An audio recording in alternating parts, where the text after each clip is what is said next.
Assalamu alaikum wa rahmatullahi wa barakatuh. Good evening. The news from Channel 2 Saudi Arabian television, read by Muhammad Al-Saqqa and Abdul Qadir Hubays. We begin with the national news. Bismillah ar-Rahman ar-Rahim. The custodian of the two holy mosques, King Fahd ibn Abdul Aziz, issued an order giving the General Presidency of the Board of Commendation of Virtue and the Prevention of Vice 60 million riyal as a support for its budget for this year, as a cover for a great part of its job requirements and other items. This was announced by the General President of the Board, Dr. Abdul Aziz bin Abdul Rahman Al-Said. In a statement to SPA, Dr. Said lauded King Fahd's material and moral support to the board. The custodian of the two holy mosques, King Fahd ibn Abdul Aziz, received messages of congratulations on the liberation of Kuwait and the return of legitimacy according to the United Nations resolutions.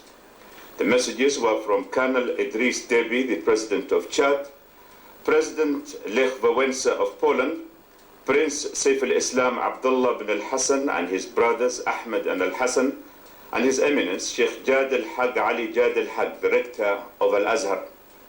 King Fahd thanked them for their cordial feelings and lauded their efforts in the support of rights and legitimacy. The custodian of the two holy mosques, King Fahd ibn Abdul Aziz, received a reply cable from His Royal Highness Prince Abdullah ibn Abdul Aziz, the Crown Prince, Deputy Premier and Head of the National Guard. His Royal Highness Prince Abdullah thanked King Fahd for his appreciation to the National Guard officers, the non-commissioned officers and servicemen who proved their bravery and nobility in the battlefield. His Royal Highness Crown Prince Abdullah ibn Abdul Aziz, the Deputy Premier and Head of the National Guard, chaired the regular session held by the Council of Ministers in Riyadh today. The Minister of Information Ali Sha'ar told the Saudi press agency that the Council listened to an elaborate report from His Royal Highness Prince Saud al-Faisal, the Foreign Minister, on the contents of the Damascus Declaration issued at the conclusion of the meeting held by the Foreign Ministers of Egypt, Syria, and the GCC countries. His Royal Highness, the Foreign Minister, also briefed the Council on the contents of the final communique issued after the meeting of those ministers with U.S. Secretary of State James Baker in Riyadh yesterday. His Royal Highness, the Foreign Minister, explained that the common denominator in the outcome of those meetings was the stress attached to the importance of staging a joint effort aimed at preventing the repetition of a future aggression similar to the Iraqi aggression against Kuwait. He added that such an effort would be based on the Arab League and United Nations charters and on maintaining the principles of cooperation, the boosting of the historic relations, and relations of good neighborliness. His Royal Highness Prince Saud also said that the integrity of territories shall be respected and that forceful annexation of territories shall not be acceptable. He also said that countries shall follow a policy of non-interference in each other's internal affairs and commit themselves to peaceful settlement of disputes. The joint effort of the countries involved also includes freeing the Middle East from weapons of mass destruction through the enforcement action of international organizations. Furthermore, it includes the improvement of economic performance as an effective means of boosting political stability. The Council expressed satisfaction at the successful results achieved in the Damascus and Riyadh meetings and held them as a positive and benchmark step toward the reinforcement of Arab solidarity and the enhancement of the efforts being exerted to promote the Arab interests of the Arab peoples. The Minister of Information said that the Council then listened to an information report. The Italian Foreign Minister Gianni Di Michelis left Riyadh this morning after a several-day visit to the kingdom. He was seen off at the airport by His Royal Highness Prince Saud al-Faisal, the Foreign Minister, the Head of Protocol in the Foreign Ministry, Ambassador Abdurrahman al-Waisr, and the Italian Ambassador to the Kingdom, Mario Maiolini.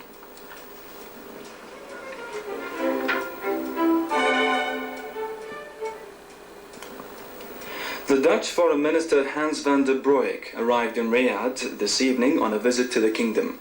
He was received at the airport by His Royal Highness Prince Saud al-Faisal, the Foreign Minister.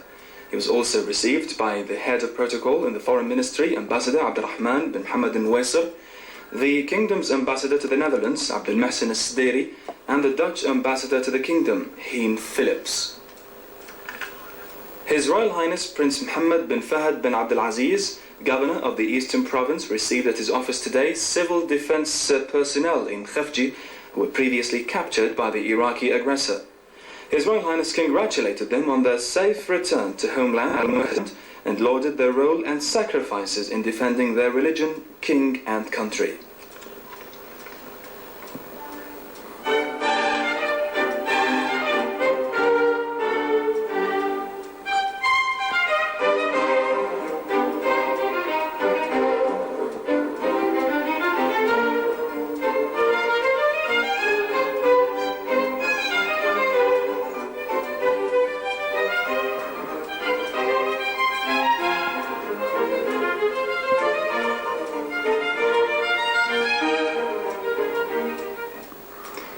His Royal Highness Major General Khalid bin Sultan bin Abdul Aziz, the commander of the Joint Forces and Operations Theatre, visits Egypt, Syria and the GCC states as of tomorrow, Tuesday. Dr. Saleh Al-Ameir, the Deputy Finance and National Economy Minister, met in Riyadh today with Professor Klaus Teupfer, the German Minister of Environment and Security of Nuclear Plants, who is currently visiting the Kingdom. Professor Teupfer is leading a high-level delegation set to contribute to measures related to environment protection in the Arab Gulf region and to help combat the oil slick in the Gulf waters. The Kingdom of Saudi Arabia and Germany have a joint agreement for cooperation in several technical and economic spheres.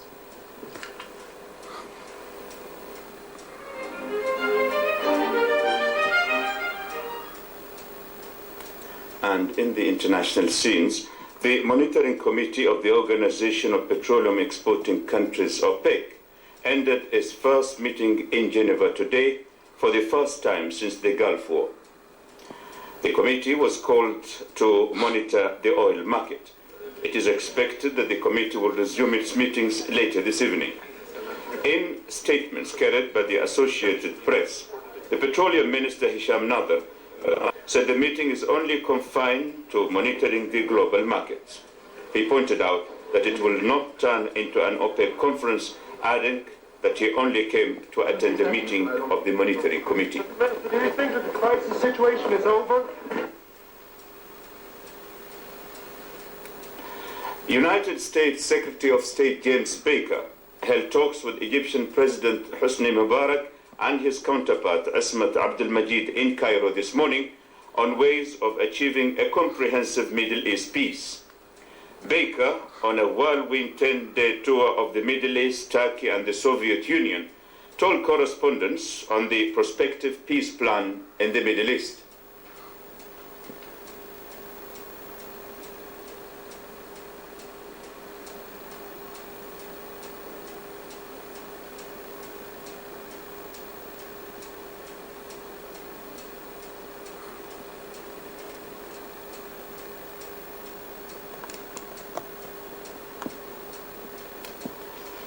The US Vice President Dan Quayle warned Iraq against using chemical weapons against its people.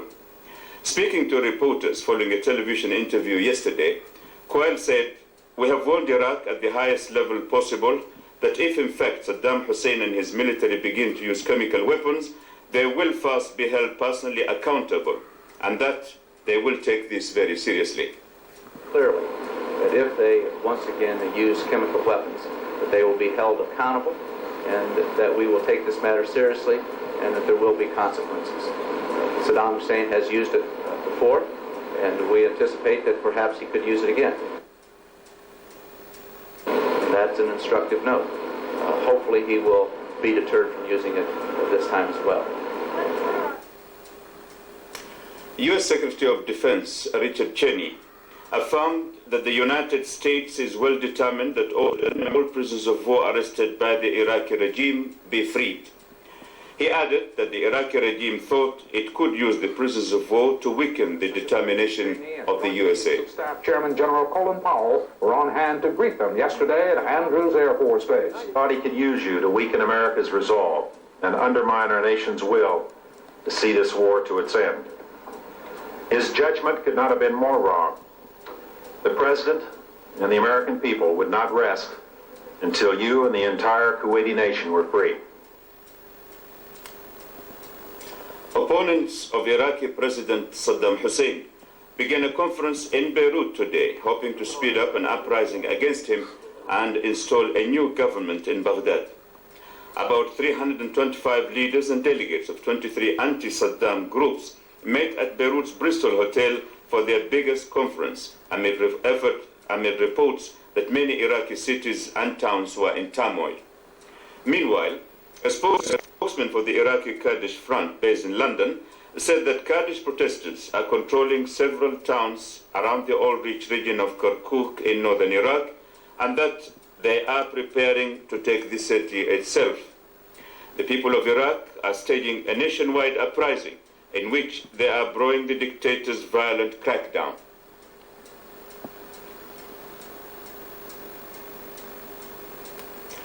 British Prime Minister John Major arrived in Bonn today for a day of talks on the Gulf, European unity and relations between the two countries.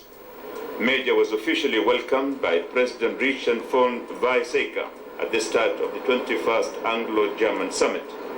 The British Prime Minister, who was accompanied by a high-ranking delegation comprising the Foreign Secretary Douglas Hurd and the British Defence Minister Tom King, held significant talks with their German counterparts.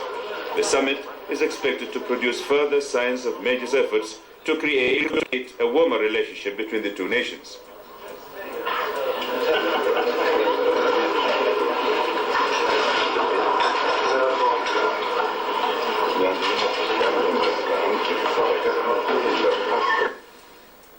And now to more international news.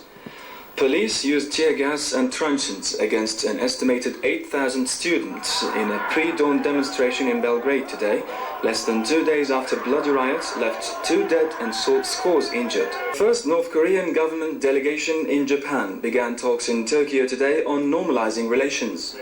The leader of the visiting communist delegation, Vice Foreign Minister Chon In-chol, Salvador's 11-year civil war stopped yesterday, as thousands of voters turned out for elections viewed as a chance to break the cycle of violence in the tiny Central American nation.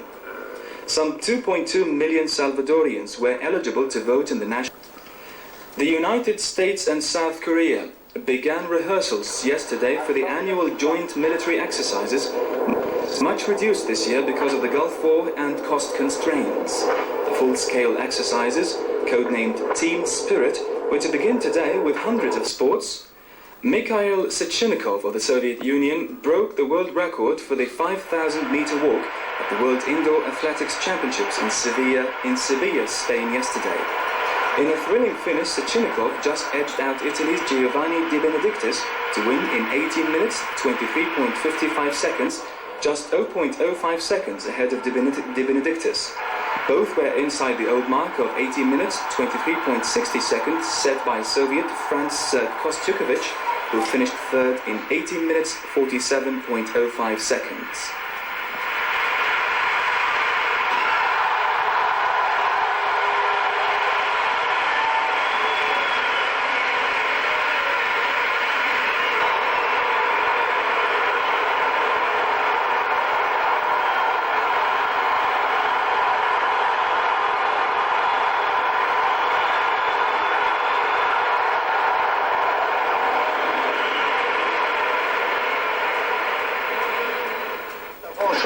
And in the French Soccer Cup Championship, Sochaux beat Avranches 2-1. Qui ouvre la marque à la suite de ce centre de Dubosc et cette tête de Leclerc. Mais s'il fallait jouer de la tête, ici Pratt voit son coup de tête dévié par Rouault. Encore une tête, celle de Djani pour l'égalisation, un but partout. Et à la suite d'un coup franc de Bazdarevic, succession de têtes. Pour celle de Priou, Sochaux s'est imposé 2-1. Toujours la D3 contre la D1 et Vasquehal qui tire sur le poteau de Joël Batz par Delmotte. Les Parisiens ont eu de la chance là. Et finalement ils obtiennent un pénalty. Also in the same competition, Paris Saint-Germain beat Vasquehal 1-0. Ça fait que Suzik, après les protestations d'usage, transforme Vaste mal bâti, mais c'était limite. 1-0 par le Paris Saint-Germain. And that brings to an end the 10 o'clock news for today, brought to you from Channel 2 Saudi Arabian Television. Thank you for joining us. From all of us here, have a good night.